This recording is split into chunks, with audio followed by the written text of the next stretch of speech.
أبا عبد الله يا أبا عبد الله. الحمد لله رب العالمين الصلاة والسلام على أشرف الأنبياء والمرسلين سيدنا ونبينا أبي القاسم محمد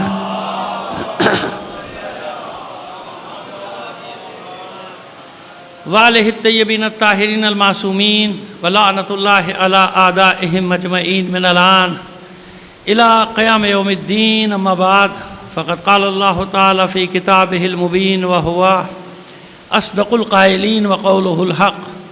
بسم اللہ الرحمن الرحیم. ومن یخرج من بیتہ مہاجرا الی اللہ ورسولہ ثم یدرکہ الموت وقد وقع اجرہ علی اللہ وکان اللہ غفورا رحیما. صلوات بھیج دیجیے محمد علیہ محمد.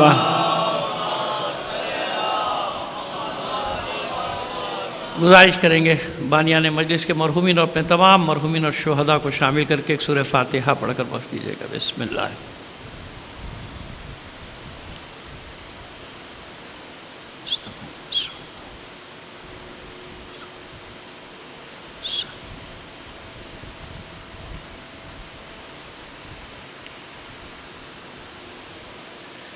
صلوات عنایت فرما دیجیے محمد علیہ محمد. اس سے بہتر انداز میں بلند آواز سے ایک صلوات بھیج دیجیے گا.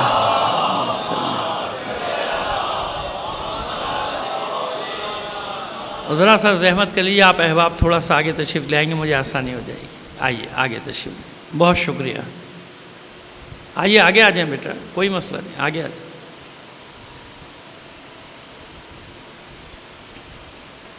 ایک بار اور صلوات عنایت فرما دیجیے.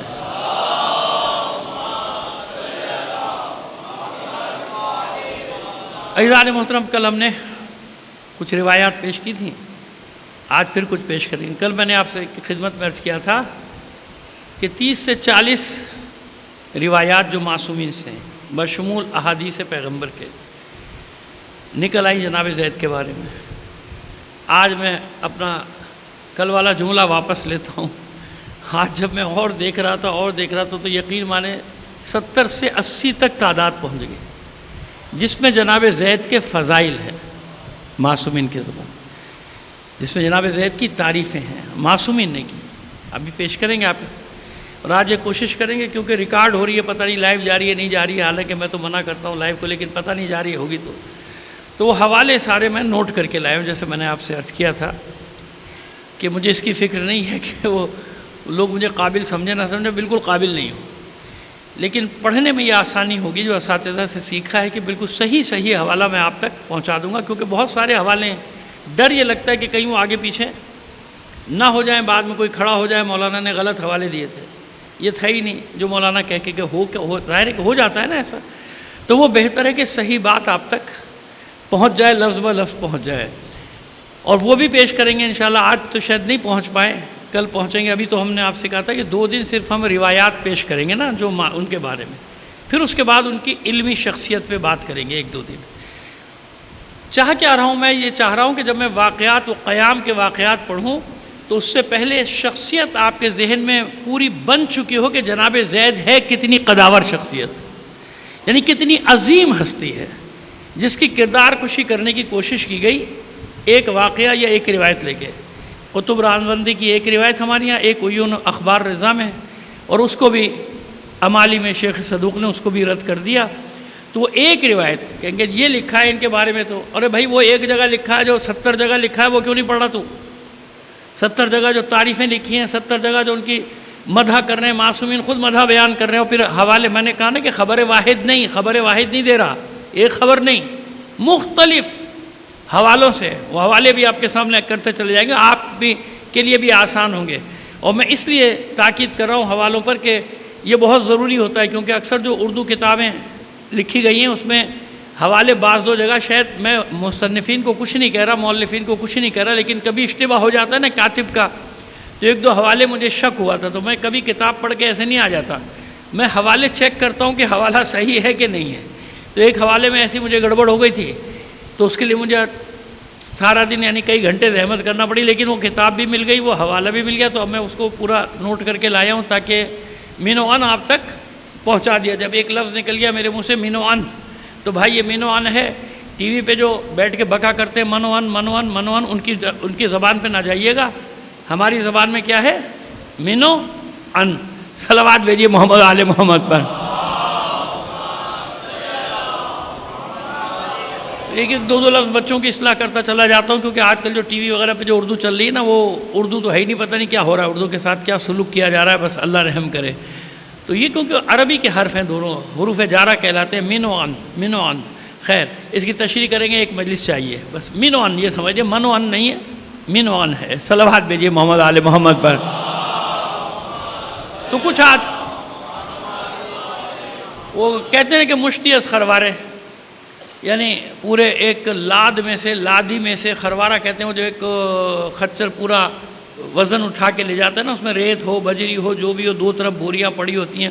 پرانا محاورہ ہے فارسی کا، بہت پرانا، لیکن ایسے موقع پہ استعمال کیا جاتا ہے۔ جیسے آپ کہتے ہیں نا آٹے میں نمک، تو وہ مشتی اور خروارے ایک مشت خروارے سے نکال کے آپ کے سامنے رکھیں گے، یا یوں سمجھیے آسانی سے کہ آٹے میں سے نمک نکال کے آپ کو دے دیں گے، لیکن وہ بھی اتنا کافی ہوگا کہ ہمیشہ ہمیشہ انشاءاللہ کام آئے گا آپ کو۔ مقصد کیا ہے؟ مقصد پھر بار بار آپ سے عرض کر رہا ہوں کہ یہ وہ مجاہد ہستیاں ہیں کہ اگر ان کے قیام نہ ہوتے تو آج جو قیام سامراج کے خلاف ہو رہا ہے نا جگہ جگہ، وہ بھی نہ ہوتا۔ یہی تو الگو ہیں، یعنی یہی تو نمونہ ہے ہمارے لیے، یہی تو اہل بیت کے فرزندوں نے، فرزندان علی نے یہ مثالیں سیٹ کی ہیں، ہمارے لیے مثالیں بنائی کہ قیام کے، اور اس جناب زید کا قیام اتنا بڑا قیام ہے، ابھی میں آپ کو بتاتا ہوں روایات میں، اتنا بڑا قیام ہے کہ جناب زید کے بعد پھر کبھی بھی سادات کا ایک گروہ، آل رسول کا ایک گروہ کبھی بیٹھا نہیں گھر میں، ہمیشہ قیام کی حالت میں رہا، ایک نہ ایک میدان میں رہا، لڑتا رہا، جانے دیتا رہا، سرنڈر نہیں کیا اس نے۔ ایسا نہیں ہوا کہ کسی زمانے میں سرنڈر کر دیا ہو، تسلیم ہو گئے ہوں ملوکیت کے مقابلے میں، بادشاہتوں کے مقابلے میں، جبر کے مقابلے میں، ایسا کبھی نہیں ہوا۔ تو ان شخصیات کے جب ادھر ادھر ہمارے ہی گوشہ و کنار سے کوئی آواز اٹھاتے ہیں تو پھر دل مجروح ہوتا ہے، پھر زخمی ہوتا ہے دل کہ کس قسم کے لوگ ہیں۔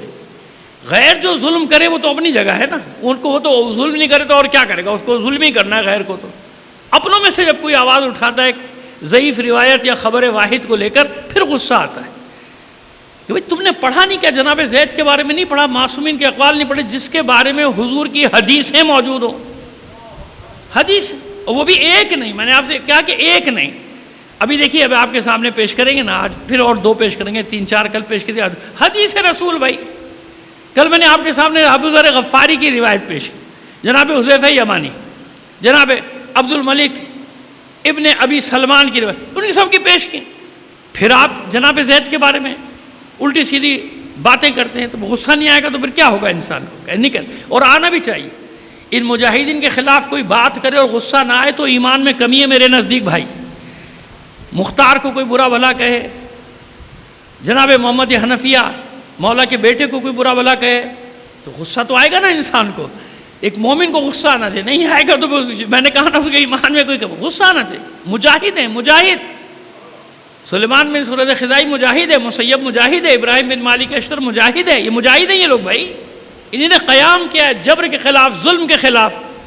ان کو اگر ہم نہیں بیان کریں گے تو پھر کیا ہوگا ہمارے ساتھ؟ ہمارے بچوں کو کیسے معلوم ہوگا کہ ماضی میں کون کون مجاہد تھے، کس کس نے کب قیام کیا، کس طرح قیام کیا؟ اور میں تو یہاں پڑھتا ہی رہتا ہوں، آپ کو معلوم ہے اولاد امام حسن علیہ السلام کے قیام پہ 7-8 سال یا 10 سال ہو گئے، بارہ اب تو یاد بھی نہیں کب میں نے پورا پڑھا تھا، ان کے ایک ایک بیٹے کا قیام، کب تک وہ قیام کرتے رہے۔ خیر تو اب آج کوشش کریں گے کہ اور روایات جہاں تک ہو، لکھ کے تو میں کافی لایا ہوں، لیکن جہاں تک ہو سکتا ہے آج کی مجلس کے مقدار کی حد تک آپ تک پہنچا دوں۔ کل پھر انشاءاللہ ان کی زندگی رہی تو، ہماری زندگی رہی تو، علمی شخصیت کہ وہ علمی کتنی بڑی شخصیت تھے جناب زید۔ پھر اس کے بعد قیام کہ ایک عاقل، ایک عالم، ایک معتبر، ایک مستند ہستی جب قیام کر رہی ہے تو ہو نہیں سکتا کہ وہ اتنا بڑا عالم ہو اور اسے امام کی رضا حاصل نہ ہو۔ جو لوگوں سے کہتا ہوگا کہ امام یہ ہیں، امام یہ ہیں، ادھر رجوع کرو، ادھر رجوع کرو، میری طرف نہیں، امام وہ ہے ادھر جاؤ، تو اس کے بارے میں کیسے تصور ہو سکتا ہے کہ وہ امام کی مرضی کے بغیر، امام کی مرضی کے بغیر یعنی خدا رسول کی مرضی کے بغیر یعنی کیا مطلب؟ اللہ کی رضا کے خلاف، رسول کی رضا کے خلاف، معصوم کی رضا کے خلاف کیسے جا سکتا ہے وہ شخص جو اتنا بڑا عالم ہے، جس کے شاگردوں کا کل بتائیں گے کہ ان کے شاگردوں کا کیا حال ہے۔ بہرحال کوشش کرتے ہیں، ایک صلوات بھیجیے محمد آل محمد پر۔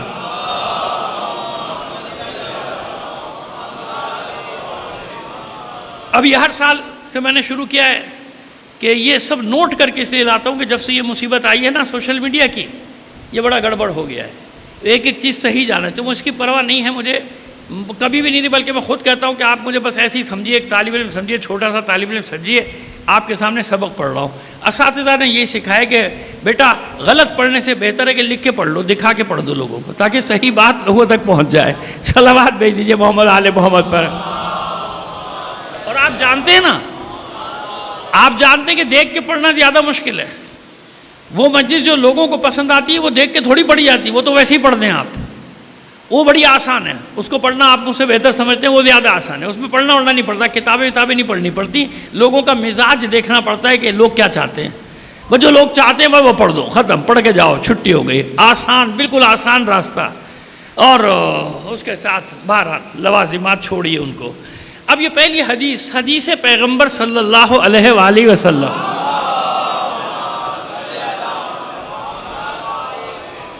اب اس کے حوالے میں پہلے آپ کو بتا دوں اور آپ کی خدمت میں عرض کر دوں کہ حوالے چیک کیے بغیر میں نہیں پڑھ رہا، یعنی میں نے تو ایک ہی جگہ سے لی نا، اس میں جو حوالے دیے میں نے ایک ایک حوالہ چیک کیا ہے۔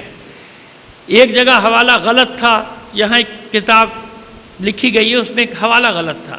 اب ہماری عادت ہے چیک کرنے کی، جب انہوں نے چیک کیا تو وہ حوالہ نہیں تھا ہی نہیں، وہ حوالہ اس کتاب میں وہ چیز تھی نہیں۔ خیر وہ بات صحیح تھی لیکن وہ کہیں اور تھی، تو اس کو پھر میں نے صحیح کیا، ان کے مصنف کے جو قریب ترین لوگ ہیں ان کو پہنچا بھی دیا پیغام کہ بھائی اب جب ری پرنٹ ہو، دوسرا ایڈیشن آئے تو خدا کے لیے اس کو صحیح کر دینا، یہ حوالہ بالکل غلط ہے، کوئی بھی لے کے کھڑا ہو جائے گا۔ اور جب ایک حوالہ غلط تو اعتبار سے آدمی گر گیا نا، اس کی بات میں کوئی اعتبار باقی نہیں رہتا، اس لیے احتیاط کرنا پڑتی ہے۔ ایک صلوات عنایت فرمائیے محمد آل محمد پر۔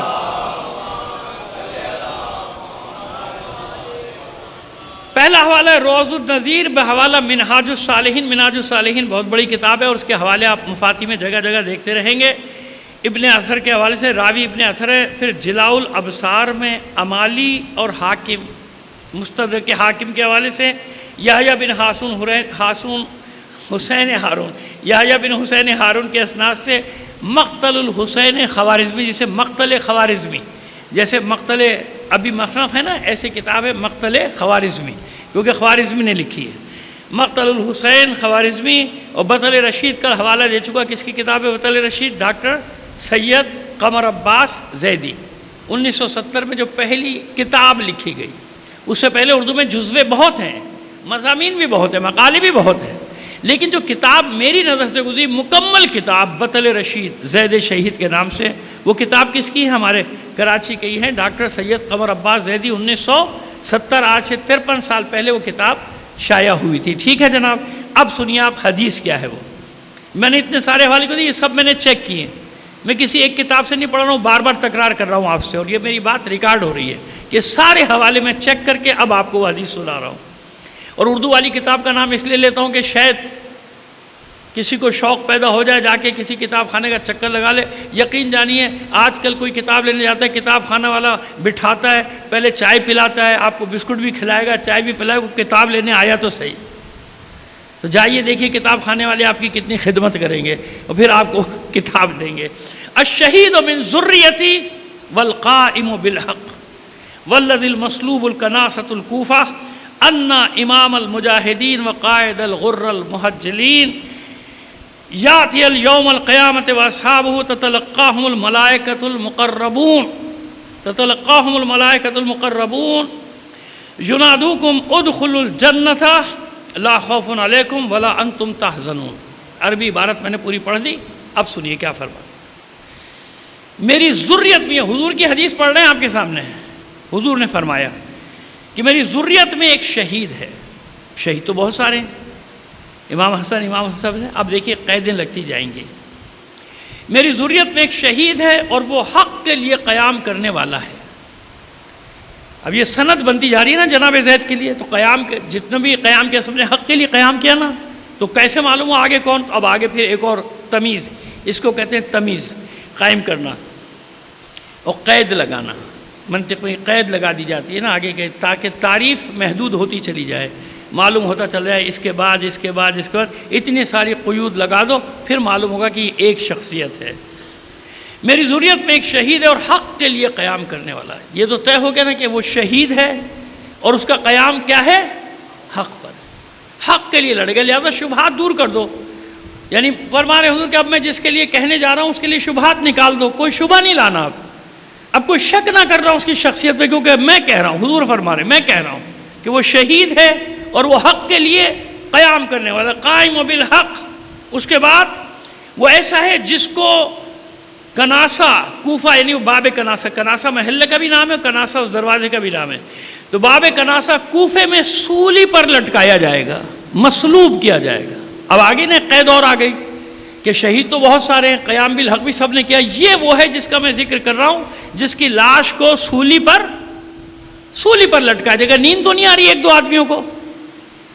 نیند تو نہیں آ رہی نا؟ نہیں، کسی کو نہیں آ رہی۔ صلوات بھیجیے محمد آل محمد۔ یا وہ جس کو اٹھانا تھا میں نے اٹھا دیا، ایک بار اور صلوات بھیجیے محمد آل محمد پر۔ اچھا جناب، اب یہاں قید لگ گئی نا کہ جس کو باب کوفہ پر پھانسی دی جائے گی، تو باب کناسہ پہ ویسے لاشیں بہت لٹکائے گئے، جناب مسلم کا بھی لٹکا نہیں، جس کو صلیب دی گئی وہاں لٹکایا گیا، پھانسی دی گئی، وہ کون ہے؟ اب بتاتے ہیں، باب جس کو کناسہ کوفے میں سولی دی جائے گی، اور اس کے بعد وہ اور اس کے اصحاب، یعنی وہ اور ان کے ساتھی جب قیامت کے دن آئیں گے، قیامت کے دن جب کھڑے ہوں گے۔ اچھا نہیں، ابھی اس سے پہلے ایک جملہ تو بھول گیا، ان الامام المجاہدین، وہ کیا ہوگا؟ مجاہدین کا امام ہوگا۔ اب آپ عظمت دیکھیں جناب زید کی، اللہ کا رسول فرما رہا ہے کہ وہ کیا ہوگا جسے باب کوفہ پہ پھانسی دی جائے گی، صلیب پر لٹکایا جائے گا، مصلوب کیا جائے گا۔ ان الامام المجاہدین، وہ مجاہدین کا پیشوا، مجاہدین کا امام ہوگا، عام انسان نہیں ہوگا، مجاہدین کا امام ہوگا۔ اور جناب جب وہ قیامت میں وہ اور اس کے اصحاب جب قیامت کے دن آئیں گے تو ملائکہ مقربین، ملائکہ نہیں، ملائکہ مقربین، ملائکہ عام ہے، ملائکہ مقربین کون؟ جو اللہ کے قریبی، نزدیکی، جیسے جناب جبرائیل اور جیسے دیگر ملائکہ جن کے نام موجود ہیں، سمجھ میں آ رہی ہے؟ ملائکہ مقربین یعنی جو اللہ کی بارگاہ میں قریب ہیں، ملائکہ میں بھی کیٹیگریز ہے نا بھائی، تو ملائکہ مقربین اس کا استقبال کریں گے جب وہ آئے گا، وہ مجاہدوں کا امام جب آئے گا تو ملائکہ ملاقات کریں گے، ملائکہ مقربین ان سے ملاقات کریں گے اور ان سے کہیں گے کہ تم جنت میں داخل ہو جاؤ۔ یہ ملائکہ ان سے کیا کہیں گے؟ حضور فرما رہے ہیں، ملائکہ ان سے کہیں گے جاؤ تم اور تمہارے ساتھی جنت میں داخل ہو جاؤ، تمہارے لیے نہ آج خوف ہے نہ حزن و ملال ہے، تمہارے لیے کوئی خوف۔ یہ کس کے لیے فرمانے ہیں؟ جناب زید کے لیے۔ اب بھی شک ہے کسی کو؟ اب بھی ضعیف روایتیں ڈھونڈ کے لاتے ہیں ان کے خلاف؟ اللہ کا رسول فرما رہا ہے کہ اس عالم میں آئے گا کہ ملائکہ مقربین اور وہ مجاہدین کا امام، مجاہدین کا امام ہوگا، سفید خوبصورت گھوڑوں پر سوار آئیں گے، ملائکہ مقربین ان کے استقبال کو جائیں گے اور ان سے ملاقات کریں گے، اور ملاقات کر کے کہیں گے جاؤ، کوئی محشر میں تمہیں کھڑے نہیں ہونا، تو کل بتایا تھا نا کوئی حساب کتاب تمہارا نہیں ہے، جاؤ بغیر حساب کتاب کے۔ زید اور ان کے ساتھیوں سے کہیں گے تم سب جنت میں داخل ہو جاؤ، لا خوف علیکم ولا انتم تحزنون، تمہارے لیے کوئی حزن و ملال نہیں ہے، بالکل محزون مت ہو محشر کی گرمی سے، اور خوف بھی مت کھاؤ، جاؤ اللہ نے تمہیں داخل کر دیا، اللہ کی جنت میں داخل ہو جاؤ۔ یہ ایک روایت۔ اب ایک صلوات بھیجیے تو اب دوسری پڑھیں آپ کے سامنے۔ یہ حوالہ جو میں آج ڈھونڈتا رہا کہ میری تسلی ہو جائے، الملاحم ایک کتاب ہے ابن طاؤس۔ ابن طاؤس کا نام آپ کو اس لیے اجنبی نہیں لگے گا کہ جتنی بھی دعاؤں کی کتابیں ہیں نا، وظائف الابرار اور شیخ عباس قمی کی ترتیب دی ہوئی مفاتیح الجنان، جتنی دعاؤں کی کتابیں اکثر جگہ آپ کو ان کا نام ہے کہ ابن طاؤس نے فرمایا، ابن طاؤس کے مطابق، ابن طاؤس کے، ٹھیک ہے، یہ اس لیے بتا رہے تھے کہ جب بھی نام پڑھے یاد ہو جائے. ساری زندگی ان علماء نے معصومین کے آثار جمع کرنے پہ خرچ کر دی کہ شیعہ لاوارث نہ رہ جائیں، شیعہ محروم نہ رہ جائیں. قیامت تک کے لیے ذخیرے اکٹھا کر کے دے دیے. انہیں کیا معلوم تھا کہ 2-2 3-3 انچ کی زبان رکھنے والے جاہل، جن کو میں کہتا ہوں فٹ پاتی ہے، ان کے خلاف زبانیں کھولیں گے، بس زبانی کرتے ان کے خلاف، باتیں مناتے ان کے خلاف، جنہوں نے پوری زندگی لگا دی تمہارے لیے کہ معصومین کے علوم کو تمہارے لیے جمع کر کے. تمہیں کیا پتا نہج البلاغہ کا؟ ہم سے باتیں کرتے ہو مولا نے تو یہ فرمایا، تو مانتا کیوں ہے؟ کیونکہ مولا نے جو فرمایا، مولا نے کب تجھ سے فرمایا؟ وہ تو سید رضی نے فرمایا، سید رضی نے کہا. تو مان پہلے اس عالم کو، سچا مان سید رضی کو جو یہ کہتا ہے کہ مولا نے یہ فرمایا. خدا کا خوف کرو، خدا کا خوف کرو. یہ جتنا بھی جمع ہوا، اصول کافی ہو، بحر الانوار ہو، وسائل الشیعہ ہو، جو عام کتابوں کے نام لے رہا ہوں، خاص کے تو نام بھی نہیں لے رہا، جو آپ کے ہاتھوں میں ہیں، جن تک رسائی ہے آپ کی، مفازی الجنان آپ کے رسائی میں، وظائف الابرار آپ کے رسائی. کس نے کیا یہ کام؟ سب غلط ہے تو چھوڑ دو نا ان ساری کتابوں کو، بنا لو کچھ اور اپنا. نہیں، ایسا نہ کرو، یہ ظلم نہ کرو. یہ سازش کے تحت یہ سب کچھ ہو رہا ہے کہ تمہیں تمہاری جڑوں سے جدا کر دیا جائے، الگ کر دیا جائے، تمہاری شاخوں کو کاٹ دیا جائے، تمہارے پروں کو کاٹ دیا جائے، تمہیں بے پروں کے کر دیا جائے. یہ احسان ہے علماء کا. ایک شیخ زید کی شخصیت کے دفاع کے لیے صدیوں سے علماء میدان میں کھڑے. کیوں کھڑے؟ تاکہ شیعوں تک صحیح باتیں پہنچ جائیں. کیوں اتنا کھنگالا شیخ صدوق نے، امالی صدوق میں جو دفاع کیا جناب زید کا، کیوں اتنا کھنگالا دیگر علماء نے؟ کیوں اتنی جد و جہد کی؟ چھوڑ دیتے وہ بھی کہ چھوڑو، ہوگا، آدھے اچھا سمجھتے آدھے برا سمجھتے. تو نہیں، ذمہ داری جانتے تھے کہ شیعوں تک مجاہدین کا پیغام پہنچے. یہ سب انہی کا کام ہے نا جو میں پڑھ رہا ہوں، میں اپنے پاس سے تو نہیں پڑھ رہا ہوں. تو اس لیے پیغام جاتا ہے سب جگہ. خدا کا خوف کرو. مرنا ہے تمہیں بھی، مجھے بھی، ہم سب کو مرنا ہے. کیا منہ لے کے جائیں گے قیامت کے دن، جب ان علماء کا، مراجع کا، ان مجاہدوں کا ہاتھ ہوگا اور ہمارا گریبان ہوگا. ہم نے پوری زندگیاں تمہارے لیے لٹا دیں، خرچ کر دیں، پھانسیاں چڑھ گئے، ان کے جسم جلا دیے گئے، ان کے ٹکڑے کر دیے گئے، ان کی راکھ سمندروں میں بہا دی گئی. یہ سب ہم نے تمہاری خاطر جھیلا. زندانوں میں زندگیاں گزار دیں اس لیے کہ اس زمانے میں پیدا ہوں یہ جاہل اور زبانیں کھولیں علماء کے خلاف، مرجعیت کے خلاف، اور پھر سوچے کہ کوئی کچھ کہے گا. نہیں، یہ بات، یہ آواز باقی رہے گی، تمہاری آوازیں گم ہو جائیں گی. حق اور باطل میں یہی فرق ہے. جاء الحق وزهق الباطل ان الباطل کان زہوقا. جب حق آتا ہے باطل بھاگ جاتا ہے، اور باطل ہے ہی مٹنے کے لیے، دفع ہونے کے لیے. صلوات بھیجیے محمد آل محمد پر.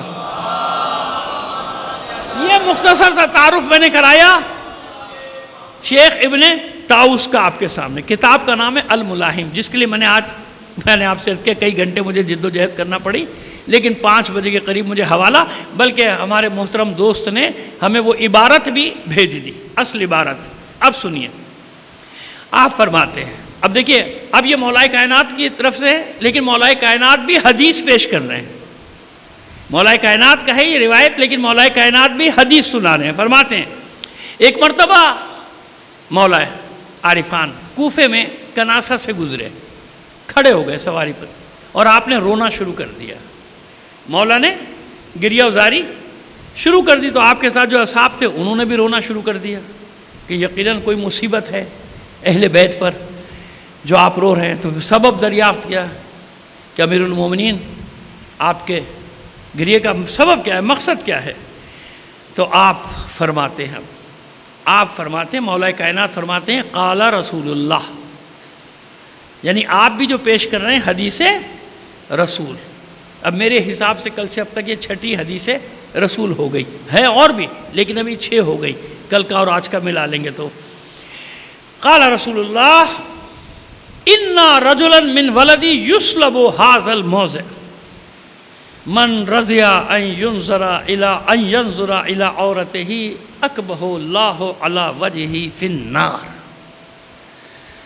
عربی عبارت پڑھ دی، اب اس کا ترجمہ سن لیجئے. فرماتے ہیں کہ اللہ کے رسول نے فرمایا کہ میری اولاد میں سے ایک شخص کو یہاں پر پھانسی پہ لٹکا دیا جائے گا. اچھا ایک چیز آپ کو بتائیں، بس اشارے میں سمجھیے گا. معصوم بچے بیٹھے ہیں، ہماری بچیاں بیٹھی ہیں، بیٹیاں بیٹھی ہیں، بہنیں بیٹھی ہیں، تو میں ذرا سا الفاظ کے چناؤ میں بہت احتیاط کرتا ہوں. ظاہر ہے کہ آپ کا لاشا مخدوش تھا، مخدوش، یا یوں آسانی سے کہوں کہ نیم برہنہ سے بھی کچھ زیادہ ہی. تار لباس وغیرہ تار کچھ نہیں تھا جس پہ. اب آپ سنیے گا حدیث کہ اللہ کا رسول کہاں تک دیکھ رہا ہے، کہاں تک. اب سنیے حدیث کہاں تک دیکھ رہا ہے. اللہ کا رسول فرماتے ہیں کہ میرا بیٹا مصلوب کیا جائے گا. ایک اپنا بیٹا بتا رہے ہیں زید کو اللہ کا رسول، میرا بیٹا یہاں سولی پہ لٹکایا جائے گا، اور جس نے بھی اس کے سطر کی طرف نگاہ کی اللہ اس کو منہ کے بل جہنم میں پھینک دے گا. اوندھے منہ جہنم میں پھینک دے گا. سمجھ گئے آپ میری بات جو میں نے کہنا چاہا؟ جو بھی اس کے سطر کی طرف نگاہ کرے گا اللہ اسے اوندھے منہ جہنم میں پھینک دے گا. یہ ہے جناب زید کی عظمت. کس کی زبانی؟ رسول کی زبانی، اللہ کے رسول کی زبانی. اور مولا کائنات گریہ کرنے سے کہ میرا بیٹا یہاں پہ پھانسی پہ چڑھایا جائے گا، جس کے لیے رسول نے فرمایا کہ اس جگہ پہ میرے ایک بیٹے کو پھانسی دی جائے گی، اور اس حالت میں ہوگا اس کا لاشا کہ جو بھی دیکھے گا نا اس کے سطر کو اللہ اسے اوندھے منہ جہنم میں پھینک دے گا. آئیے عیون و اخبار رضا امام زین العابدین علیہ السلام سے نقل ہے، اور امالیہ صدوق بھی. یہ دونوں کتابیں میرے پاس ہیں. جب میں نام لے رہا ہوں، جو نئی یہ کتاب میں نے بتا دی میرے پاس نہیں تھی، میں دیکھ کے آ گیا، لیکن یہ کتابیں میرے پاس کتاب خانے میں موجود ہیں. اب ان میں آئیے دیکھیے اس طرح بیان کی جاتی ہے. راوی کا نام ہے معمر، میم عین میم رے، معمر. آگے بھی کچھ ہوگا، وہ رجال کشیف دیکھیں گے یا رجال خوئی دیکھیں گے تو پورا نام عطا پتہ مل جائے گا، لیکن ابھی معمر کے نام سے سن لیجیے کیونکہ اتنا ہی میں دیکھ کے آیا، وقت بھی نہیں ہوتا، کئی گھنٹے لگ گئے، 8-10 گھنٹے لگ جاتے ہیں. خیر جناب، تو وہ راوی بیان کرتا ہے کہ ایک دفعہ میں امام جعفر صادق علیہ السلام کی خدمت میں حاضر تھا. توجہ ہے نا؟ دیکھیے پتہ ہے کیا ہے، مجھے خوشی ہو رہی ہے. آج تیسرے دن میں نے دیکھا کہ جو پہلے دن آئے تھے اس میں سے کچھ بھی کمی نہیں ہوئی، اور یہی آپ کی حاضری مجھے حوصلہ دیتی ہے کہ لوگوں کی خوشی کا خیال نہ کرو، اس کی خوشی کا خیال کرو جس کے لیے پڑھ رہے ہو. انشاءاللہ اللہ آپ کو بھی توفیقات میں اضافہ کرے، اور مجھ ناچیز کے لیے دعا کیا کرے اللہ میری توفیقات میں بھی اضافہ کرے، کیونکہ میرے لیے بڑا امتحان ہوتا ہے. مجھے لوگ ڈراتے رہتے ہیں بھائی یہ نہ پڑھے وہ نہ پڑھے، کوئی سنتا نہیں خوش کر. میں نے کہا بھائی سونے دو لوگوں کو، اچھا نیند پوری کرے آنکھیں، لیکن میں وہی پڑھوں گا جسے میں صحیح سمجھتا ہوں. میں وہی پڑھوں گا جسے میں صحیح سمجھتا ہوں. کوئی سنے یا نہ سنے، 36 سال تو ہو گئے آپ لوگ مجھے سن رہے ہیں، بھائی کچھ سمجھ میں آیا نہیں آیا، سن تو رہے ہیں نا، تو پھر میں پیچھے کیوں ہٹوں. صلوات بھیجیے محمد آل محمد پر. آئیے کہتے ہیں کہ میں امام کی خدمت میں حاضر تھا کہ آپ نے جناب زید کی بابت فرمایا. اب میں یہ عربی کی عبارت ہٹاتا جا رہا ہوں تاکہ وقت ہمارا بچتا چلا جائے. جناب زید کی بابت فرمایا. کس نے؟ چھٹے امام نے جناب زید کے بارے میں فرمایا. کہتے ہیں جناب زید کے بارے میں فرمایا کہ مجھ سے میرے پدر بزرگوار نے، یعنی 5ویں امام نے، مجھ سے میرے پدر بزرگوار نے میرے جد نامدار سے سن کر فرمایا. میرے جد نامدار کون؟ یعنی اب یہ سلسلہ وہی راویوں کا جو ہم بتاتے چلے گئے. انہوں نے ان کے بابا سے، انہوں نے ان کے بابا سے، انہوں نے ان کے بابا سے سن کر فرمایا کہ ان کی اولاد میں ایک فرزند ہوں گے، یعنی امام سجاد کی اولاد میں ایک فرزند ہوں گے، ایک بیٹا ہوگا جن کا نام زید ہوگا. جس کا نام زید ہوگا. یعنی میں نے کہا نا میں خبر واحد نہیں پیش کر رہا. دیکھیے میں الگ الگ سے حوالے دے کے آپ کو خبریں بتا رہا ہوں کہ ایک جگہ نہیں ہے جناب زید کے بارے میں. پھر جب کوئی زبان کھولتا ہے نا پھر خون کھولتا ہے کہ ایک ہی کتاب تجھے ملی تھی پڑھنے کو جس میں تجھے وہ روایت مل گئی ان کے خلاف, اور یہ جو سینکڑوں کتابیں اور مقالے لکھے گئے وہ تجھے نظر نہیں آئے ان کی حمایت میں, اور وہاں بھی ساری حدیثیں ایک تو روایت لے کر آیا. ہم حدیثیں پڑھ کے چلے آ رہے, نہ معلوم کتنی حدیثیں آ گئی. سنیے, کہتے ہیں کہ فرزند ہوگا جس کا نام زید ہوگا جو کوفے میں قتل کیا جائے گا. کوفے میں قتل کیا جائے گا, کناسہ میں سولی پر لٹکایا جائے گا. مل گئی بات؟ کوئی تضاد ہے اوپر اور یہاں نیچے نہیں ہے نا, ایک ہی بات, ہر معصوم ایک ہی بات کر رہا ہے. باب کناسہ میں سولی پر لٹکایا جائے گا. اور وہ اپنی اس میں ایک اور بھی نقطہ آپ کو پیش کریں گے, کام کا ہے آپ کے, اور وہ اپنی قبر سے اس حالت میں برآمد ہوں گے کہ ان کی روح کے لیے آسمان کے دروازے کھول دیے جائیں گے. یہ جناب زید کی عظمت. وہ اس عالم میں داخل ہوں گے قبر سے, یعنی نکلیں گے اس عالم میں وہ کہ ان کے لیے آسمان کے دروازے کھول دیے جائیں گے, اور اہل آسمان ان سے خوش اور مسرور ہوں گے. یعنی ان کا آنا اتنا مبارک ہوگا, اتنا مبارک ہوگا کہ اہل آسمان خوشیاں منائیں گے ان کے آنے پہ. کس کے آنے پہ؟ زید کے, زید کے, زید کے, جناب زید کی بات کر رہا ہوں. خوش اور مسرور ہوں گے ان کی روح. اب یہ جو بات آپ کو ذرا تشریح کرنے کی ہے, دیکھیے جملہ دیکھیے آپ. اور ان کی روح ہرے پرندے کے پوٹے میں رکھ دی جائے گی. ان کی روح ہرے پرندے کے پوٹے میں رکھ دی جائے گی, جو آزادی کے ساتھ جہاں جائے گا جنت میں چلے پھرے گا, پرواز کرے گا.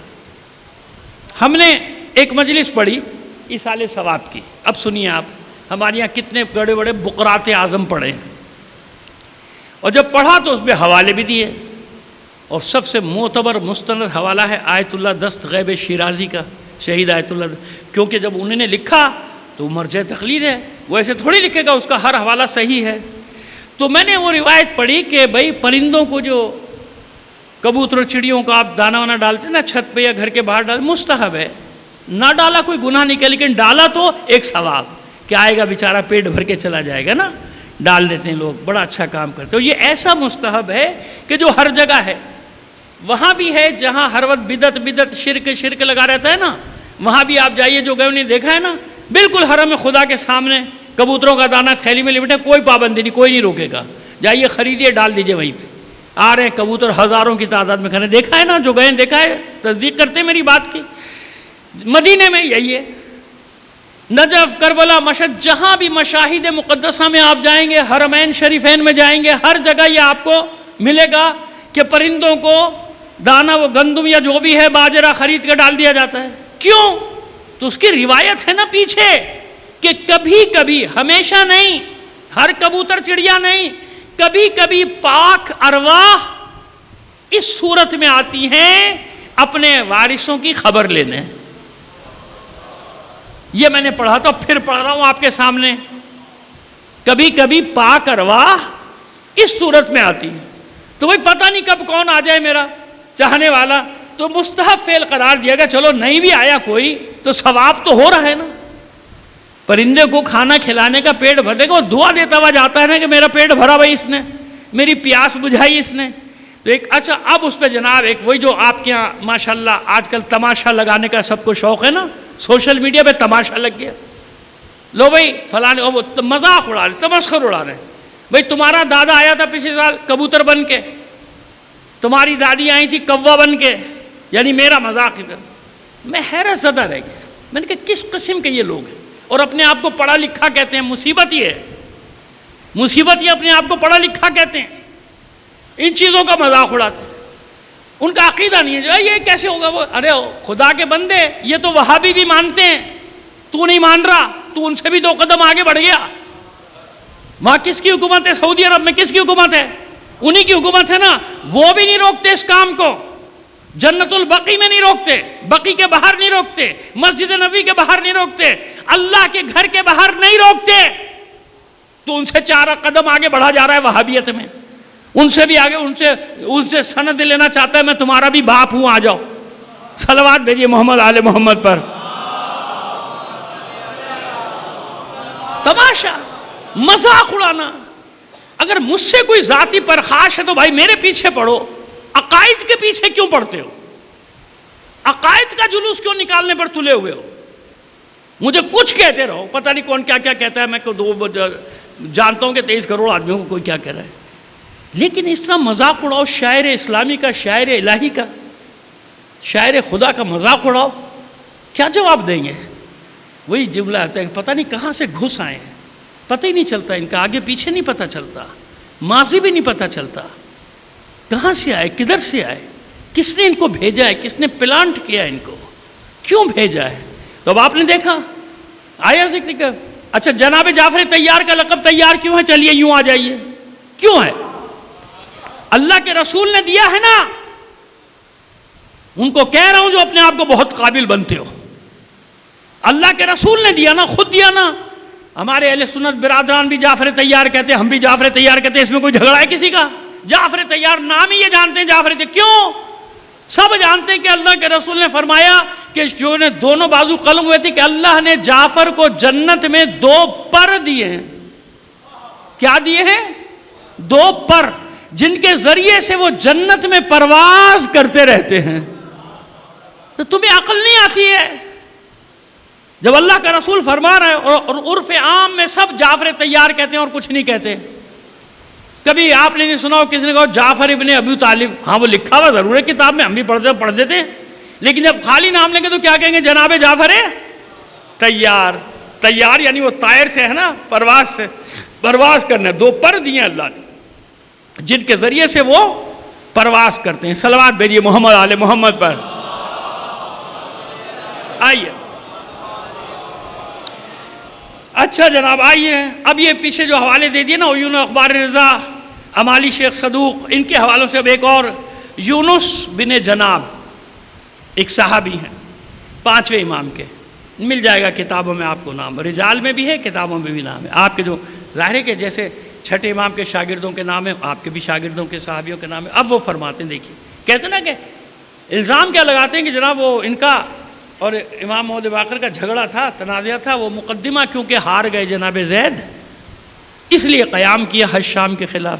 وہ بھئی مقدمہ ان سے ہارے، لڑے حج شام سے، کوئی عقل والی بات ہے؟ مقدمہ ہارے چچا زاد بھائی سے اور جھگڑا کر رہے ہیں اس کے ساتھ. پہلے تو ان سے جھگڑا ہونا تھا، بھائیوں کا آپس میں تلوار چلنی تھی، عقل کے دشمن. اب یہ فرق، اب دیکھیے کیا ہے، امام محمد باقر علیہ السلام کے سامنے جناب زید کا مقام. صلوات بھیجیے محمد آل محمد پر. کہتے ہیں کہ میں ایک دن امام کے ساتھ مکتب گیا، مکتب یعنی مدرسہ، 5ویں امام جاتے ہیں نا، مدرسہ بنا لیا تھا آپ نے، جو بعد میں یونیورسٹی بنا 6 امام کے زمانے میں. تو امام نے بنی امیہ بنی عباس کے جھگڑوں سے فائدہ اٹھا کے کیا کیا تھا؟ مکتب قائم کر دیا تھا. پڑھاتے تھے امام سب کو، سارے علوم جتنے علوم ہیں سب پڑھاتے تھے.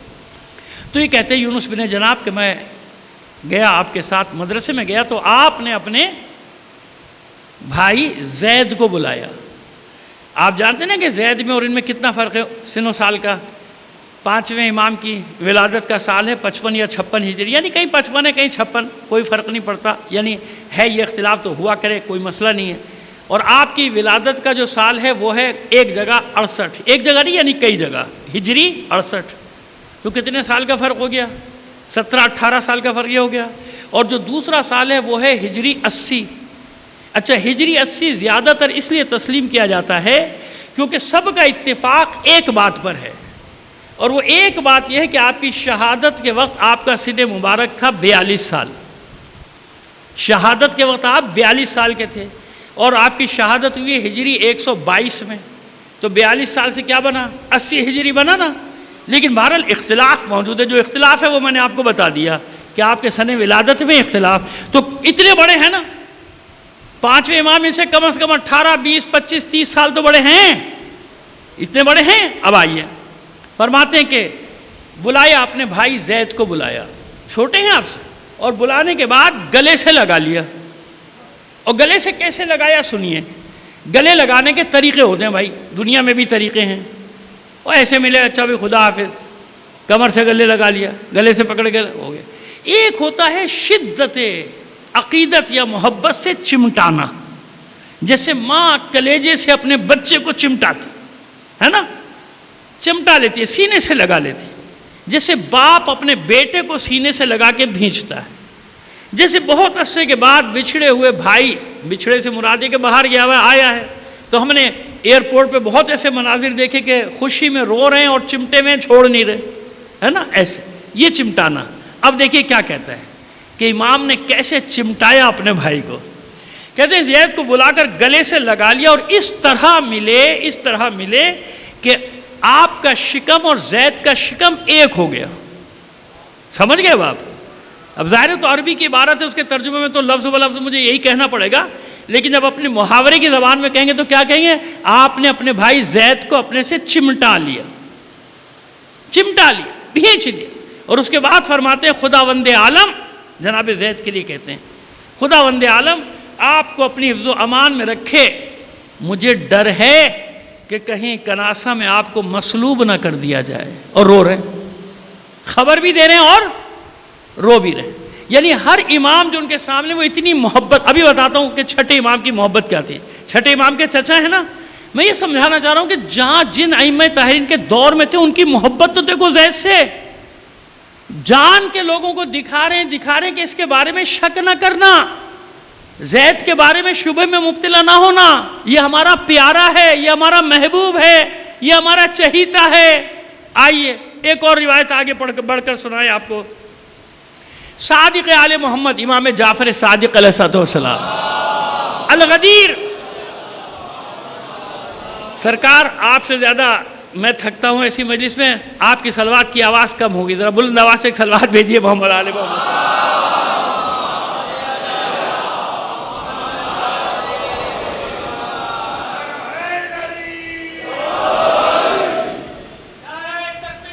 اللہ اکبر، یا رسول اللہ،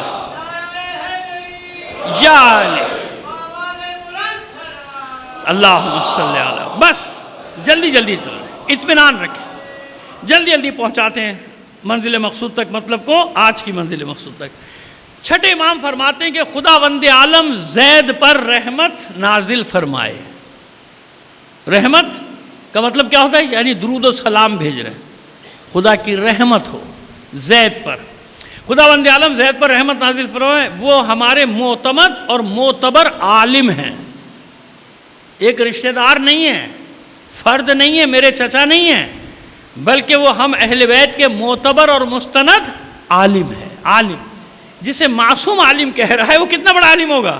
یہ الغدیر ہے، دوسری جلد، اردو ترجمہ ہو گیا غدیر کا، لیکن مہنگی بہت ہے کیونکہ ظاہر 11 جلدیں ہیں نا اس کی، تو اچھا خاصا پڑ جائے گا آپ کو مہنگا، سوچ لیجئے گا 2-4 آدمی مل کے لے لیجئے گا ایک سیٹ۔ ایک صلوات بھیجیے محمد آل محمد پر۔ علامہ امینی کی معرکۃ الآراء کتاب برہان، مخالفین کے اوپر برہان، جس کا کوئی جواب ہی نہیں لا سکتا، ایسی کتاب لکھ دی غدیر پہ، اتنی موٹی کتاب، ضخیم کتاب لکھ دی الغدیر کے نام سے علامہ امینی نے۔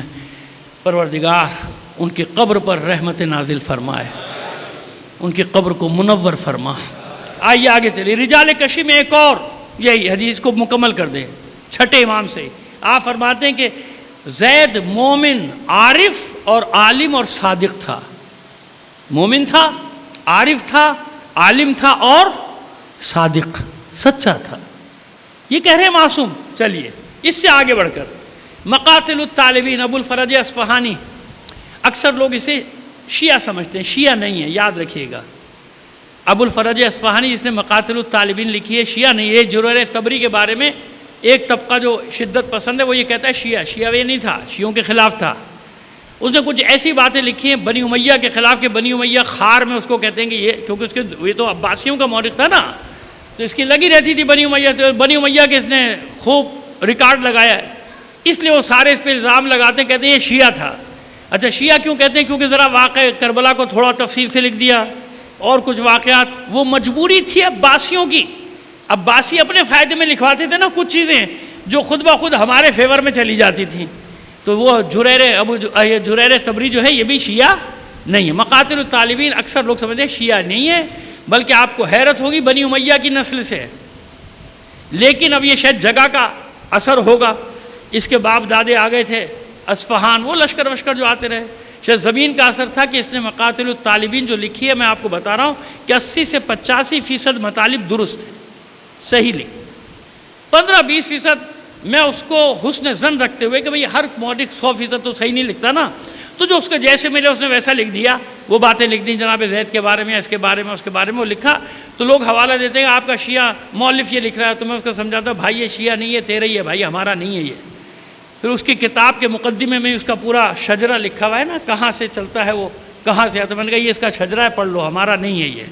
لیکن ہاں کیونکہ زمین کا شاید اثر ہے کہ وہاں پر کیونکہ رہا پلا بڑھا، تو اس نے جو کتاب 20 سال میں 18 سے 20 سال میں ترتیب دی، تو اس میں تقریباً 80% آپ اس کو صحیح سمجھیے، 15-20% اس کی عقیدے کی مجبوری سمجھیے، جو مجبوری وہ سمجھیے. تو مقاتل الطالبین میں عبداللہ ابن جریر کا بیان ہے کہ میں نے خود، اس نے صحابی ہے 6 امام کا اور 5ویں امام کا بھی صحابی ہے، کہتا ہے کہ میں نے اپنی آنکھوں سے دیکھا کسے؟ جعفر ابن محمد کو، جعفر صادق علیہ السلام کو. اب سنیے آپ مقام زید سنیے، کہتے ہیں میں نے اپنی آنکھوں سے دیکھا جعفر ابن محمد کو کہ وہ اپنے چچا زید کے گھوڑے کی رکاب تھامے کھڑے تھے. گھوڑے کی باگ تھامے، معذرت، گھوڑے کی باگ تھامے کھڑے تھے. آپ جانتے ہیں باگ تھامنا کیا ہوتا ہے؟ جب کسی کو عظمت دینی، باگ تھامنا سوار کراتے وقت یہ اصل میں کام ہوتا ہے خادم کا یا غلام کا. لیکن جب کوئی بڑا آدمی کسی کی باگ تھامے نا، تو یہ عظمت کی دلیل ہوتا ہے سوار کی. جیسے کربلا میں آپ کو ملے گا نا کچھ سوار ایسے کہ جن کی باگ یا عباس نے تھامی ہے، یا علی اکبر نے تھامی ہے، یا حسین نے تھامی ہے، سب کی نہیں. ورنہ کام کس کا جیسے ہوتا ہے نا کہ مالک سوار ہونے تو غلام دوڑا دوڑا آتا ہے، یا نوکر یا خادم دوڑا دوڑا، وہ باگ تھامے گا، رکاب تھامے گا، اب سوار ہو جاؤ. سمجھ آ گئی ہماری بات؟ اب دیکھیے کیا فرماتے ہیں. کہتے میں نے جعفر ابن محمد کو اپنے چچا زید کے گھوڑے کی رکاب پکڑے ہوئے دیکھا تاکہ وہ سوار ہو جائے. یہ کیوں پکڑی جاتی ہے میں نہیں بتایا، سوار کرانے کی. زید کو سوار کرانے کی یہ رکاب کون تھام رہا ہے؟ 6 امام، امام جعفر ابن محمد، امام جعفر صادق السلام. صرف اتنی بات نہیں کہ سوار کرائے، تاکہ وہ سوار ہو جائے، اور ان کے سوار ہونے کے بعد ان کے لباس کو زین پر درست کرتے ہوئے دیکھا. کیونکہ جب انسان گھوڑے پہ بیٹھتا ہے لباس ادھر ادھر ہوتا ہے نا، ٹیڑھا جب ادھر پیر رکھے گا تو لباس درست کیا جاتا ہے. کہا میں نے خود دیکھا 6 امام کو کہ زید کی رکاب تھامی سوار کرانے کے لیے، اور ان کے لباس کو درست کرتے دیکھا. یہ کتنا بڑا مقام ہے. یعنی 6 امام دنیا کو دکھا رہے ہیں کہ دیکھو میرے چچا کا مقام کیا ہے، زید کا مقام کیا ہے. ٹھیک ہے اس وقت بھی منصب امامت اس حساب سے آپ نے نہیں سنبھالا، چھوٹے ہی ہیں، جوان ہیں، لیکن مقام تو ہے نا، امام تو ہے نا 6 امام. امام تو ہر زمانے میں، ہر حال میں. آپ یہ فرمائیں. بس ایک اور پیش کریں گے آج، باقی انشاءاللہ کل کے لیے رکھتے ہیں. یہ کافی ہو جائے گا، میرا خیال ہے ہمارا مقصد اس میں پورا ہو جائے گا. ایک صلوات بھیجیے محمد آل محمد پر. اب آئیے بس ایک، یہ کافی کی 3ری جلد میں، یہ بھی ہمارے پاس ہے. ہم نے عرض کر دیا جو ہماری کتاب خود آپ سے بتاتے ہیں ہمارے پاس ہے، ہم دیکھ کے آ رہے ہیں. ایسے نہیں کہ کسی ایک کتاب میں نے پڑھ لی ساری روایتیں اٹھا کے لا کے آپ کے سامنے ہو، یہ فلاں فلاں فلاں فلاں، مجھے کیا پتا فلاں صحیح ہے کہ نہیں صحیح ہے، حوالہ غلط ہے کہ صحیح ہے. تو وہ حوالے پیش کر رہا ہوں جو میرے پاس موجود ہیں.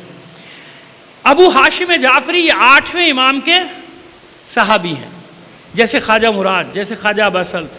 ایسی کتابوں میں، روایت کی کتابوں میں بہت نام ملے گا آپ کو مقامات پہ ابو ہاشم جعفری. یہ ابو ہاشم جعفری 8ویں امام کے صحابی فرماتے ہیں کہ میں نے امام رضا سے دریافت کیا، سوال کیا کہ زید کے بارے میں شکوک و شبہات ہیں، آپ فرمائیے یہ سوال کیوں پوچھا جا رہا ہے؟ تاکہ کلیئر ہو جائے. یعنی جو بھی امام کہے گا وہ حرف آخر سمجھ رہے ہیں نا بات، یہ وہ جانتے ہیں. ابو ہاشم امام کا صحابی، معلوم ہے کیا پوچھ رہا ہوں. اس کا مطلب کیا پوچھنے کا کہ جو بھی آپ کہیں گے وہ میرے لیے حرف آخر. جیسے حکم ابن مختار 5ویں امام سے بازار میں ملا، بوڑھا تھا، دست بوسی کی، اپنا تعارف کرا، امام نے گلے سے لگایا، دعا دی. مختار کے بیٹے کو رونے لگا. روتا کیوں ہے؟ کہ فرزند رسول میرے باپ کے بارے میں پتہ نہیں کیا کیا لوگ کہتے ہیں، میرے باپ کے بارے میں لوگ پتہ نہیں کیا کیا کہتے ہیں. کیا کہتے ہیں تیرے باپ کے بارے میں؟ امام نے پوچھا کیا کہتے ہیں تیرے باپ کے بارے میں؟ کہ اسے برا بھلا کہتے ہیں، کہتے اس نے اقتدار کی خاطر سب کیا تھا. ہے نا، ہمارے یہاں بھی باس پیدا ہو گئے نا، اقتدار کی خاطر کیا تھا، حکومت کی خاطر کیا تھا، فلاں کی خاطر کیا تھا، امامت کا دعویٰ کیا تھا، آرام سے بیٹھو۔ جواب دینے والے بہت پڑے ابھی تشیع میں تم جیسے لوگوں کو، منہ توڑ جواب دینے والے بیٹھے ہیں۔ امام نے فرمایا کہ کیا تیرے لیے اتنا کافی نہیں کہ تیرے باپ کے بھیجے ہوئے پیسوں سے میری ماں کا مہر ادا کیا گیا؟ کیا مطلب؟ امام کبھی کسی غلط آدمی کے پیسے سے مہر ادا کرے گا؟ اور سن، تیرے باپ کی وجہ سے ہاشمی خواتین نے بالوں میں 5 سال بعد تیل ڈالا، تیرے باپ کی وجہ سے 5 سال بعد ہاشمیوں کے گھروں میں شیرینی پکی، تیرے باپ کی وجہ سے میرے بابا نے اس دن جس دن ان کے سر پہنچے ظالموں کے، اس دن کو خوشی کا دن قرار دیا، اور قیامت تک وہ خوشی کا دن ہے 9 ربیع الاول۔ سمجھ میں آ رہی ہے بات؟ اس لیے امام سے سوال کیا جاتا تھا کہ جو آپ کہیں گے وہ حرف آخر ہے، بس ختم ہوگی بات۔ تو کہا فرزند رسول میں آپ سے سننا چاہتا ہوں، زید کے بارے میں لوگ الٹی سیدھی باتیں کرتے ہیں، کوئی اچھی کوئی بری، آپ بتائیے آپ کی رائے کیا؟ فرماتے ہیں اما علمت ان جدی صلی علی امہ، بس اتنا جان لو، تمہارے لیے بس اتنا کافی ہے کہ میرے جد جعفر صادق اپنے چچا پہ درود بھیجتے تھے۔ ان کے تو چچا ہوئے نا چھٹے امام کے، 8ویں امام فرماتے ہیں اتنا کافی نہیں ہے کہ میرے چچا یعنی امام جعفر صادق اپنے چچا پہ صلوات بھیجیے محمد آل محمد پر۔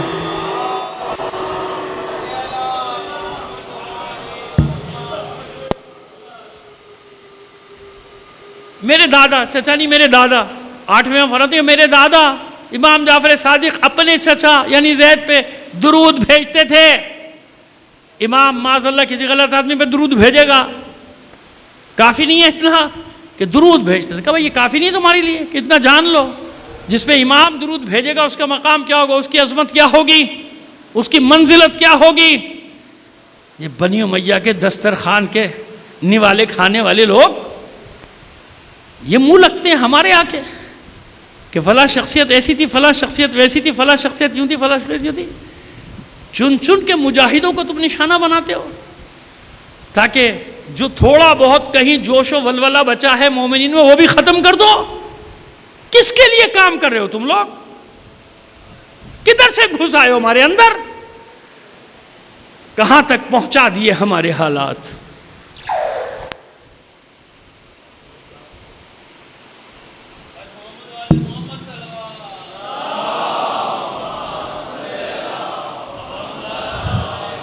ٹھیک ہے، آواز آ رہی ہے نا آپ تک؟ میرا خیال ہے باہر کا کوئی مسئلہ ہوا، خیر بہرحال چھوڑیے، ہم اپنی بات کرتے ہیں۔ ایک مجاہد، مظلومیت سے مارا جانے والا مجاہد، جس کے لیے امام روتے ہوں، گریہ کرتے ہوں، ہر امام اس کا ذکر خیر کے ساتھ کرتا ہو، نیکی کے ساتھ کرتا ہو، اور کوئی دلیل چاہیے تمہیں اس کی سچائی کے لیے، اس کی حقانیت کے لیے؟ تو امر بالمعروف کے لیے کھڑا ہوا تھا، وہ نہی عن المنکر کے لیے کھڑا ہوا۔ جب امر دائر ہو گیا 2 چیزوں میں سے ایک کا انتخاب کرو، یا موت کا یا ذلت کی زندگی کا، تو علی کے کسی بیٹے نے ذلت کی زندگی کو قبول نہیں کیا۔ علی کا ہر بیٹا علی بن گیا، میدان میں آ گیا۔ ان کے لیے سر کٹانا آسان تھا، ذلت کے ساتھ زندگی نہیں۔ بنی امیہ ہو یا بنی عباس، ہمیشہ کے لیے درس۔ اور جہاں جہاں یہ درس زندہ ہے نا، آپ دیکھ لیجئے وہاں کھڑے ہوئے ہیں نا، اولاد اپنے فخر کرتے ہیں کہ ہم سادات ہیں۔ وہ سید حسن نصر اللہ ہو یا سید علی خامنہ ہی، کہتے رہو جو کہنا ہے، تمہارے کہنے سے کچھ نہیں ہوتا۔ لوگ اللہ کو نہیں مانتے تو کیا اللہ نہیں ہے؟ لوگ رسول کو نہیں مانتے، رسول نہیں ہے۔ لوگ مولا کو نہیں مانتے تو کیا وہ مولا نہیں ہے؟ تو تمہارے نہ ماننے سے کوئی فرق نہیں پڑتا۔ دشمن جانتا ہے کہ خامنہ ہی کون ہے، دشمن جانتا ہے کہ حسن نصر اللہ یعنی کون، دشمن جانتا ہے کہ قاسم سلیمانی یعنی کون، ان کو معلوم ہے۔ تمہارے نہ ماننے سے کیا ہوتا ہے؟ نہ مانو، تمہاری یہ حیثیت کیا ہے؟ تم سامراج سے بڑے طاقتور ہو، سامراج کو خاطر میں نہیں لاتے، وہ شیطانی طاقتوں کو خاطر میں نہیں لاتے، وہ انہیں خوف سے نیند نہیں آتی ان کے، یہ تو آرام سے سوتے ہیں، ہمیں معلوم ہے۔ یہ آرام سے سوتے ہیں. کیوں؟ یہ ہر رات یہ سوچ کر سوتے ہیں کہ موت کے بستر پہ سو رہے ہیں. انہیں زندگی سے پیار نہیں ہے، ان کو معلوم ہے کب موت آ جائے گی.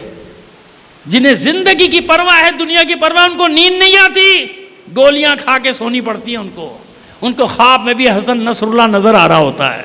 صلوات بھیجیے محمد آل محمد پر. بس یہ تسلسل ہے، تسلسل قیاموں کا تسلسل ہے. وہ قیام نہ ہوتے تو یہ قیام نہ ہوتے. جب زید کو مصلوب کیا جا رہا تھا، کئی لوگ آگے بڑھے، کہا کم سے کم ایسا تو نہیں کرو، مار دیا، سر کاٹ دیا، اب اس کے لاشوں کو دفنانے دو. تو بنی امیہ کے آ جاتے تھے لوگ، سپاہی آ جاتے تھے لشکر، خبردار اتارنا مت. کتنے عرصے تک وہ لاشا لٹکا رہا، بتائیں گے آپ. اس کا لاشا لٹکا رہا مظلوم کا. اس کے بعد اتار کے جلایا گیا. جلانے کے بعد راکھ پانی میں بہا دی گئی. مٹ گیا زید؟ نہیں مٹا. یہ وہ مجاہد تھے جو جانتے تھے کہ اگر کربلا مٹی ہوتی تو ہم بھی مٹ جاتے. یہی تو کربلا کا معجزہ ہے کہ قیامت تک کسی مجاہد کو کربلا مرنے نہیں دیتی، مرنے نہیں دیتی کربلا. زید کا ساتھ نہیں دیا نا لوگوں نے، چھوڑ دیا زید کے ساتھ کو. تفصیل بتائیں گے حالات کیا تھے. حسین کا ساتھ کب دیا؟ علی کا ساتھ کب دیا؟ حسن کا ساتھ کب دیا؟ کب دیا؟ نہیں دیا. ہر دور میں بس چند مٹھی بھر مجاہد ہوتے تھے، بس مٹھی بھر وہ ساتھ ہوتے تھے، نہیں تھے. ورنہ چھٹے امام کیوں فرماتے کہ اگر 40 ہی ہو جاتے میں لڑ لیتا. یعنی 40 بھی نہیں تھے. حقیقت ہے، حقیقت، اس سے منہ نہ چراؤ تاکہ ہم اپنا حساب کر سکیں کہ ہم کہاں کھڑے ہیں، ہم کس جگہ پر کھڑے. نہیں دیا ساتھ. کوفے والوں نے ساتھ دیا، بہانے بناتے تھے. کیا؟ راستے بند ہو گئے، کرفیو لگ گیا، ہم آتے کیسے؟ ابن زیاد نے سارے راستے بند کر دیے تھے. یہ ان کی بات کر رہا ہوں جو انہوں نے بہانے بنائے، ان کی بات نہیں کر رہا ہوں جو زندانوں میں تھے. مختار زندان میں تھا، بڑے پڑھے لکھے بنتے ہو، کہہ رہے ہیں مختار اتنا مجاہد تھا، کربلا کیوں نہیں پہنچا؟ تو اور تو پڑھ لیتا آگے کہ مختار زندان میں تھا. ابراہیم بن مالک اشتر زندان میں تھے، سلیمان بن سورد خزائی زندان میں تھے، جناب مسیب زندان میں تھے. 4000 وہ شیعہ جن سے خطرہ تھا ان کو پہلے ہی دھوکے سے پکڑ کے زندانوں میں ڈال دیا گیا تھا. لشکر ابن زیاد جب مسلط ہوتا ہے نا تو یہی ہوتا ہے، پکڑو اندر کرو، پکڑو اندر کرو، پکڑو اندر کرو. سمجھ میں آ گئی بات؟ سب قید تھے. ان کی بات نہیں کر رہا، قیدیوں کی بات کس کی کر رہا ہوں؟ جو بہانے ساز تھے، ہزاروں بہانے بناتے. ہم کیا کرتے؟ مجبوری تھی. راستے بند تھے، ہم کیسے آتے؟ راستے بند نہیں تھے. مال کا لالچ، بیوی بچوں کا محبت، بیوی بچوں کی محبت، دکان کی لالچ، تجارت کی لالچ، پلاٹوں کی لالچ. سمجھ میں آ رہی ہے بات؟ زمینوں کی لالچ، کاروبار کی لالچ، کمیشن کی لالچ. کیا کیا منظر آنکھوں میں آ جاتے ہیں جب انسان تاریخ پڑھتا ہے کہ کیسے کیسے کردار ہوتے ہیں، ہر دور میں ہوتے ہیں، ہر جگہ ہوتے ہیں. بیچ دو دین کو، بیچ دو قوم کو، اپنا فائدہ ہونا چاہیے بس، چاہے قوم کے نام پر ہو. میں بڑا لیڈر، سرکار مجھے خرید لو. میں اس سے بڑا لیڈر، مجھے خرید لو. 50 آدمی میرے بھی ساتھ ہیں، 20 آدمی کا میں بھی صدر ہوں، مجھے بھی خرید لو. سمجھ میں آ رہی ہے بات؟ تلخ ہے، تلخ. سن لو، ہر کوئی نہیں کرے گا یہ باتیں. صلوات بھیجے محمد و آل محمد پر. لیکن جو اپنے وعدوں میں سچے ہوتے ہیں، جو اپنے قول کے کھرے اور پکے ہوتے ہیں، ان کو کوئی پابندی حسین کی نصرت سے روک نہیں سکتی. حبیب ابن مظاہر بھی تو اسی کوفے میں تھا. اسی محاصرے میں تھا، وہی راستے بند، وہی کرفیو، لیکن جو حسین کی نصرت کرنا چاہتا ہے وہ ساری پابندیاں توڑ کر پہنچ جاتا ہے. سب پابندیاں توڑ دی، اس نے ساری زنجیریں توڑ دی، پہنچ گیا وہاں، حسین کی خدمت میں پہنچا. اسے کوئی غرض نہیں تھی اس بات سے کتنا لشکر ہے کتنا نہیں ہے، کتنے ساتھی ہیں کتنے نہیں. وہ تو جان قربان کرنے کے لیے گھر سے نکلا ہے حسین پر، کوئی پابند نہیں. کیوں؟ جانتا تھا کہ ذلیل یہ ہوں گے جو ساتھ نہیں دے رہے. عزت مجھے ملے گی، حسین مجھے عزت دے گا.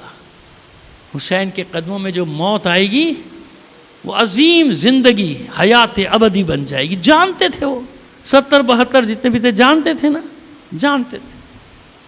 عزاداران حسین اسی کوفے کے زندان میں، امیر مختار بھی ہے نا انہی مجاہدوں میں، جس نے زندان میں اپنی لابی ترتیب دی، قید میں، وہ بھی زیر زمین زنجیروں میں سب پڑے ہیں، وہاں پہ پلاننگ کر رہا ہے، منصوبہ بندی کر رہا ہے خون حسین کا انتقام لینے کی. سلیمان سے ملاقات ہو رہی ہے، مسیب سے ملاقات ہو رہی ہے، مالک اشتر کے بیٹے ابراہیم سے ملاقات، تیار کر رہا ہے سب. واقع کربلا کی خبر پہنچ گئی، اسے پہنچ گئی زندان میں. آپ سمجھ سکتے کہ ان لوگوں کی حالت کیا ہوئی ہوگی. ایک دوسرے سے گلے مل مل کر روتے تھے، تعزیت دیتے تھے، تسلیت، قسمیں کھاتے تھے، عہد کرتے. مختار تو اس لیے اپنے آپ کو پیٹتا تھا کہ میں گرفتار کیوں ہو گیا. اس کو دھوکے سے پکڑا تھا نا.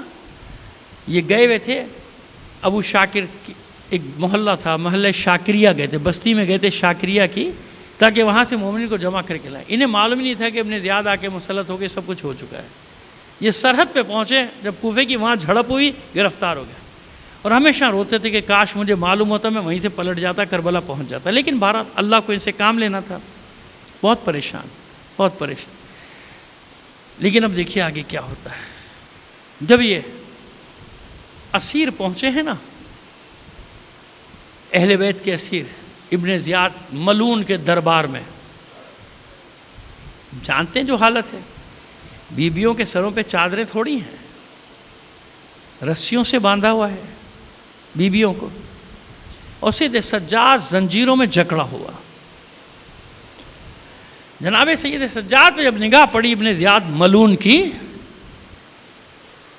تو پوچھا اس کا نام کیا ہے. سید سجاد نے اپنا نام بتایا، علی ابن حسین. کہ حسین کے بیٹے علی کو اللہ نے نہیں مار دیا کربلا میں. دیکھیے افکار عمومی کو موڑنے کے لیے، دوسرا رخ دینے کے لیے کیا حربے استعمال کرتے تھے. اللہ نے مارا، مطلب ہی تو اللہ نے کیا. سید سجاد نے اطمینان سے جواب دیا، ہاں وہ میرا بھائی علی اکبر تھا جسے تیرے سپاہیوں نے کربلا میں شہید کر دیا.